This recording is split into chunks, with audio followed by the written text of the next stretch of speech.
What's good everyone, it's Batter and today I'm going to check out The Alarm, which is a scary animated story from the YouTube channel IMR Scary Tales. It's the second most popular video on their channel. Let's get straight into this.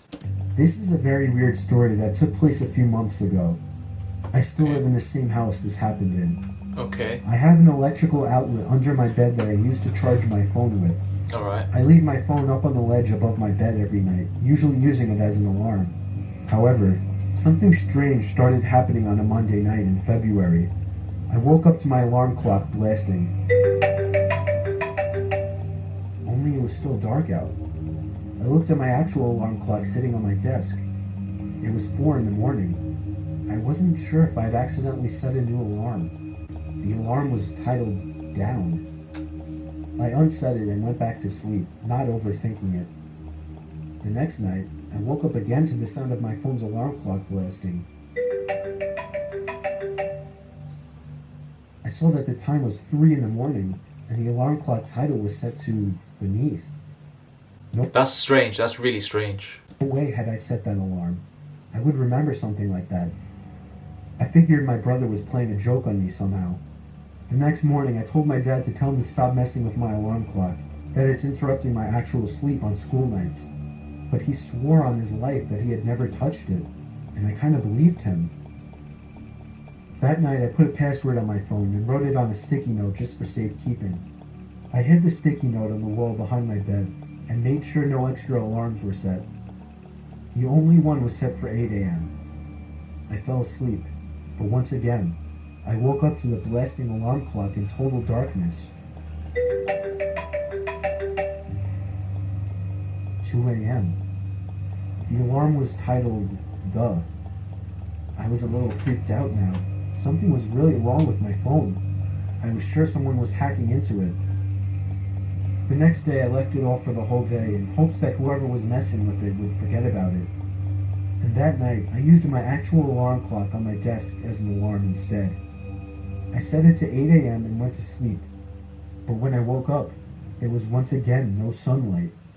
My alarm clock was off, so I couldn't see the time. It was my phone. It had been moved to the ledge. But the alarm clock sound wasn't the usual marimba. It was some kind of distorted screaming sound.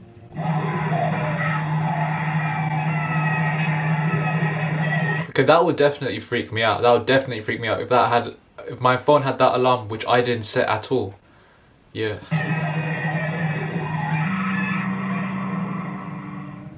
I turned off the alarm, which was titled Bed. It was 1 in the morning. I was laying there clueless, not knowing what to think. My phone was at 10%, so I reached down under my bed to try and find the charger that's normally plugged into the wall. It was missing. And then, at the worst possible time, I realized exactly what it all meant. There's gotta be someone in this room. Gotta be. Either a ghost or an actual person. The 4 alarm titles formed the sentence, Down beneath the bed. I tried to pull my arm away, but it was too late. I felt a hand grab my arm and squeeze tight. I screamed as loud as I could, loud enough for all the neighbors to hear. I heard my parents' bedroom door open and footsteps running over to my room. My door opened and my dad barged in with a baseball bat. He saw that I was being pulled down to the edge of my bed. My dad reached under my bed and grabbed a hold of the man hiding under. He knocked him out with the bat and called the cops. The man clearly didn't plan that out, as he basically trapped himself under my bed. Can't mess with his dad. Police told us that he's a registered sex offender who had been arrested 10 times.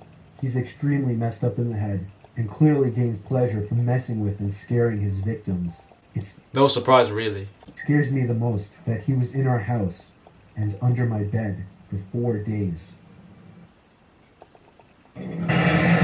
4 days.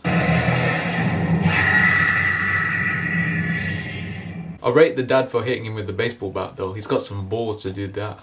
If I was him, I would have checked around the room in the first place.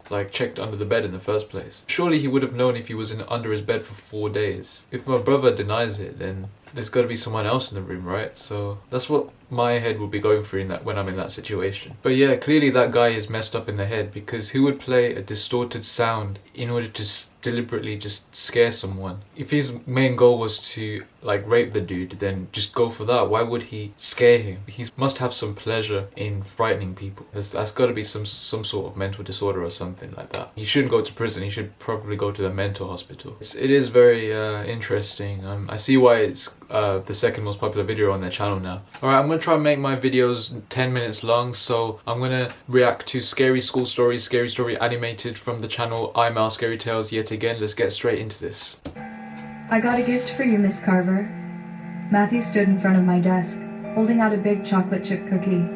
I have to say, I was surprised. Matthew and I didn't exactly get off on the right foot. His grades were bad, and whenever I corrected him during class, I could hear him muttering, "You're stupid," or "so ugly," under his breath. I knew students like that back in my secondary school. But I knew his parents were going through a nasty divorce, and he was only 9, so I let it slide. And it seems my efforts paid off. Fair enough. Thank you, that's so sweet, I said, placing it in the middle of my desk. To tell the truth, I didn't really want to eat the cookie. I was on a strict no-sugar diet to lose 5 pounds before my friend's wedding this weekend. So I didn't eat the cookie that morning. It just sat there, nestled between my pencil holder and a stack of flashcards. But before lunch, Matthew came up to me and asked, "Are you going to eat your cookie now, Miss Carver?" And finally, I felt kind of bad. So when Matthew came into class after lunch and saw that the cookie was missing, he looked shocked. "You ate it?" "Yes, I did," I said with a smile. "It was very good." He sat down in the back row and didn't say anything for the rest of class. I admit, Why is he so surprised? I felt bad for fooling him, but I couldn't break my diet now. It was stashed away in one of my drawers. In the afternoon, That's why. I ended class a few minutes early. I had to catch my flight to Miami for the wedding. As I was packing up to leave, I thought of the cookie. I can't just leave it here over the weekend, it'll go bad. Well, maybe I'll bring it, I thought. Just eat it, man. It's just a cookie. Jeez. Just in case I get really hungry on the plane. I wrapped it in a napkin, threw it in my laptop bag, and caught an Uber to the airport. The lines at security were long. When I finally got there, I put my laptop in one of the bins and threw the rest of the bag on the conveyor belt. But after I passed through the metal detector, I was immediately pulled aside by one of the TSA agents. "Ma'am, come with me," she said, leading me down a hallway and into a back room. "I'm already late for my flight," I huffed. "I might not be able to board." The door swung open. There were several people sitting around the table. Some were TSA agents. Others were wearing a uniform I couldn't identify, and they were all staring at the item in the center. The cookie. Dread flooded me. My legs began to shake. Matthew's face flashed through my mind with his toothy grin. In a small voice, I asked, "What's going on?" Well, you should have just ate it. One of the officers stepped forward. The scanner showed that there's something embedded inside the cookie, or rather, multiple things. Alright, maybe you shouldn't have ate it. I stared down at it. My vision began to swim, and I gripped the back of the chair for support. What's inside it?" I asked, my voice trembling, but I was afraid of the answer. Razor blades. 8 of them, baked right into it.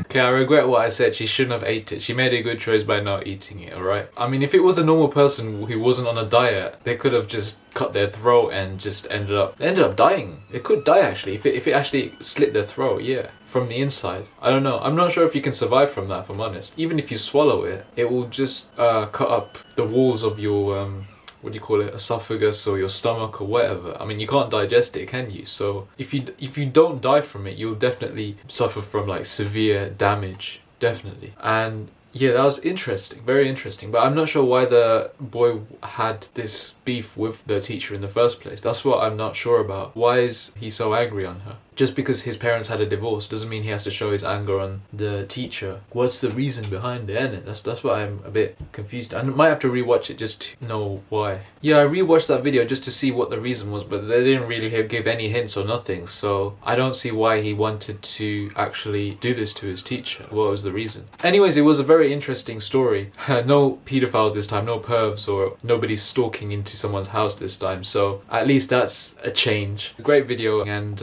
IMR Scary Tales deserves more support, really. There are a lot of animated horror story YouTube channels on YouTube at the moment, and a lot of them have competition with each other. I think right now One's Entertainment and Stephen D, I think, are top on animated horror stories. I don't know any others, to be fair, because I haven't really discovered any, but to me they are quite popular on YouTube right now. It doesn't only have to be horror stories, there's also YouTube channels that just have normal stories that are animated as well, which are also doing quite popular on YouTube. I'm not exactly sure like what kind of software they use to create these videos, but it's good that they're using like the same style of animation throughout the whole YouTube channel. I feel like, yeah, each YouTube channel has a unique animation style, which is good. At least they're not copying each other. Let me know if you guys found it interesting as well, just comment down below. Anyways, I hope you guys enjoyed my reaction, and here are some more animated horror story reactions if you want to check these out. I catch you guys later. Please like, comment, subscribe, and when I say subscribe, I mean it. Please subscribe, it means a lot to me. Peace. Life like, this is what your life like. Try to live your life right. People really know you push your buttons like type right. This is like a movie, but it's really very lifelike.